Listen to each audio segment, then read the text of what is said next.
প্রিয় শিক্ষার্থী, এখন আমরা দেখব যে বিগত বছর বিএসসি ইন হেলথ টেকনোলজি পরীক্ষায় কত শিক্ষার্থী পরীক্ষা দিয়েছিল, অংশগ্রহণ করেছিল এবং তাদের কাটমার্ক কত ছিল, কত মার্ক পেয়ে তারা কোন কোন প্রতিষ্ঠানে চান্স পেয়েছিল, এটির সম্পর্কে এখন আলোচনা করব। তো আমরা গত বছর দেখলাম যে গত বছর মোট পরীক্ষার্থী ছিল 783 প্লাস, অর্থাৎ 800-র কাছাকাছি, এবং institute of public health IPH 2024-25-এ ল্যাবরেটরি মেডিসিনের সর্বমোট নাম্বার উঠেছিল 182, অর্থাৎ MCQতে 82 পেয়েছিল এবং ওই শিক্ষার্থীর SSC এবং SSCতে GPA 5 থাকার কারণে তার মোট মার্ক ছিল 182। পরবর্তীতে সর্বনিম্ন যে চান্স পেয়েছিল ল্যাবরেটরিতে তার মার্ক ছিল 159, সে MCQতে পেয়েছিল 60 এবং বাকি মার্ক সে তার রেজাল্ট থেকে ক্যারি করেছিল। ফুড সেফটিতে সর্বোচ্চ মার্ক উঠেছিল 185 এবং সর্বনিম্ন 157।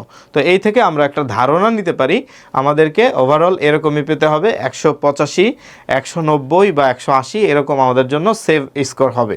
প্রিয় শিক্ষার্থী, ঢাকা এসটিতে 2024-25 সনে যে পরীক্ষা হয়েছিল সেখানে সর্বোচ্চ নাম্বার পেয়েছিল ফিজিওথেরাপিতে 187 এবং MCQতে এখানে সর্বোচ্চ নাম্বার ছিল 88 এবং সর্বনিম্ন মার্ক ছিল 172, যেখানে MCQতে পেয়েছিল 75 এবং ল্যাবরেটরি মেডিসিন সাবজেক্টে সর্বমোট নাম্বার উঠেছিল 183, এখানে MCQ থেকে পেয়েছিল 85 মার্ক এবং সর্বনিম্ন যে 171 মার্ক পেয়েছিল তার MCQতে নাম্বার ছিল 71। রেডিওলজি অ্যান্ড ইমেজিংয়ে সর্বোচ্চ মার্ক ছিল 180, MCQতে সর্বোচ্চ উঠেছিল 80 এবং সর্বনিম্ন মার্ক ছিল 161, যেখানে MCQতে পেয়েছিল 73 নম্বর।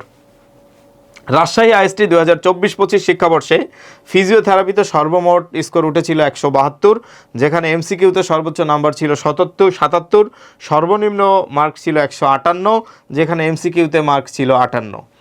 ল্যাবরেটরি মেডিসিনে সর্বোচ্চ নাম্বার ছিল হচ্ছে 177, যেখানে MCQতে পেয়েছিল 177 এবং সর্বনিম্ন 161, যেখানে MCQতে পেয়েছিল 61, অর্থাৎ এই শিক্ষার্থীদের SSC এবং SSCতে পূর্ণাঙ্গ 100 মার্ক ছিল, যার কারণে তারা MCQতে একটু কম থাকার কারণেও ভালো করেছিল।